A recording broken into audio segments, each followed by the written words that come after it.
मित्र एवं शत्रु। सूक्ष्म जीव क्या होते हैं?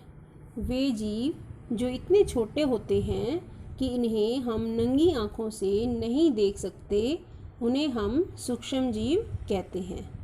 वे जीव जिन्हें हम अपनी आँखों से बिना किसी यंत्र की सहायता से नहीं देख सकते, इन्हें हम सूक्ष्म जीव कहते हैं। इन्हें देखने के लिए आवर्धक लेंस या सूक्ष्मदर्शी यंत्र की आवश्यकता होती है।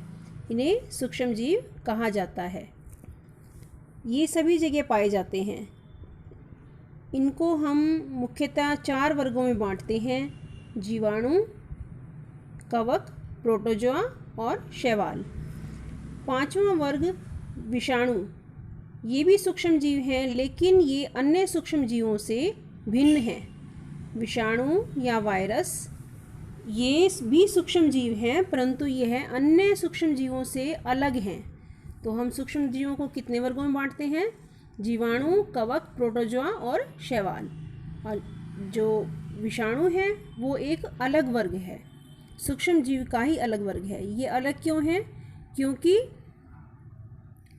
इनमें सजीव और निर्जीव के बीच की श्रेणी है। ये विषाणु सजीव और निर्जीव के बीच की श्रेणी है।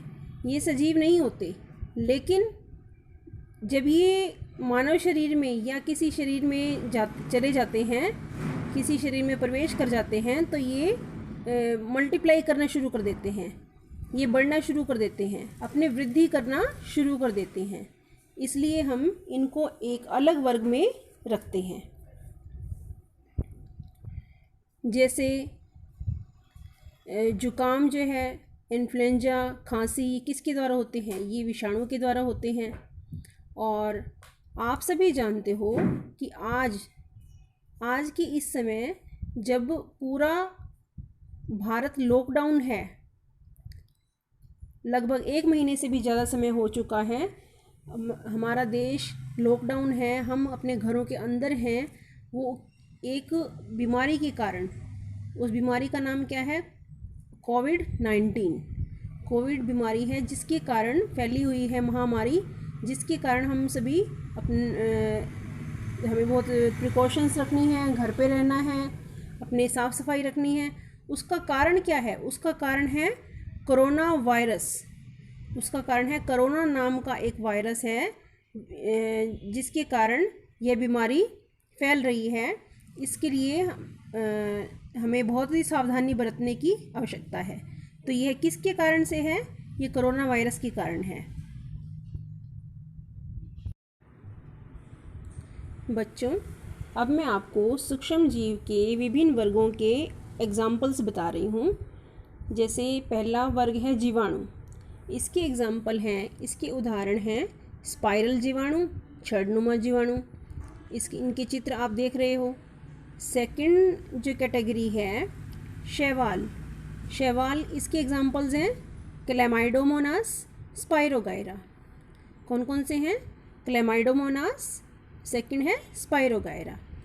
इसी तरह से थर्ड कैटेगरी प्रोटोजोआ के उदाहरण हैं अमीबा, पैरामीशियम। अमीबा और पैरामीशियम। फोर्थ कैटेगरी है कवक के एग्जाम्पल्स हैं राइजोपस, और सेकंड है पेनिसिलियम, और थर्ड है एस्परजिलस।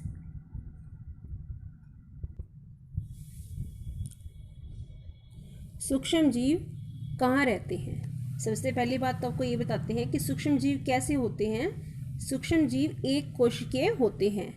इनको कहते हैं यूनिसेलुलर। इनका शरीर जो है एक ही कोशिका का बना होता है। जैसे हम मानव का शरीर, इंसानों का शरीर बहुत सी कोशिकाओं का, अरबों खरबों कोशिकाओं का बना होता है, लेकिन सूक्ष्म जीव इतने छोटे होते हैं कि इनको हम नंगी आँखों से नहीं देख सकते, और इनको देखने के लिए सूक्ष्मदर्शी यंत्र की आवश्यकता होती है, क्योंकि इनका शरीर बहुत ही छोटा होता है और ये एक कोशिकीय होते हैं। इनका शरीर सिर्फ ओनली वन सेल से ही बना होता है। इनके एग्जाम्पल्स आपको बताए थे, जैसे जीवाणु, शैवाल, प्रोटोजोआ और कुछ जीवाणु जो हैं, कुछ सूक्ष्म जीव जो हैं बहुकोशिकीय भी हो सकते हैं, जैसे शैवाल और कई शैवाल और कवक।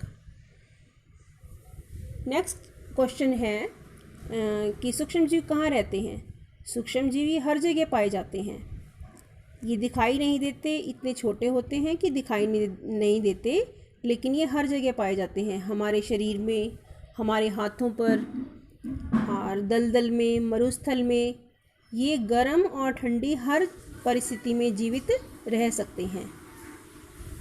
जैसा कि ये सभी जगह पाए जाते हैं, इसलिए हमें बार बार कहते हैं कि हमें अपने आसपास सफाई रखनी चाहिए, अपने हाथों को बार बार साफ़ कीजिए, क्योंकि इन्हीं हाथों से हम भोजन करते हैं। और भोजन के साथ ही अगर हमारे हाथ साफ़ नहीं होंगे तो भोजन के साथ ही ये सूक्ष्म जीव हमारे शरीर में प्रवेश कर जाएंगे, क्योंकि दिखाई तो देते नहीं हैं। हमें लगता है कि हमारे हैंड्स बिल्कुल साफ़ हैं, लेकिन इन पर छोटे छोटे सूक्ष्म जीव हो सकते हैं। इसलिए हमें आसपास और अपनी खुद की सफाई का पूरा ध्यान रखना चाहिए, क्योंकि अगर ये हमारे शरीर में चले जाएंगे तो हमारे शरीर को ये बीमार कर सकते हैं। ठीक है।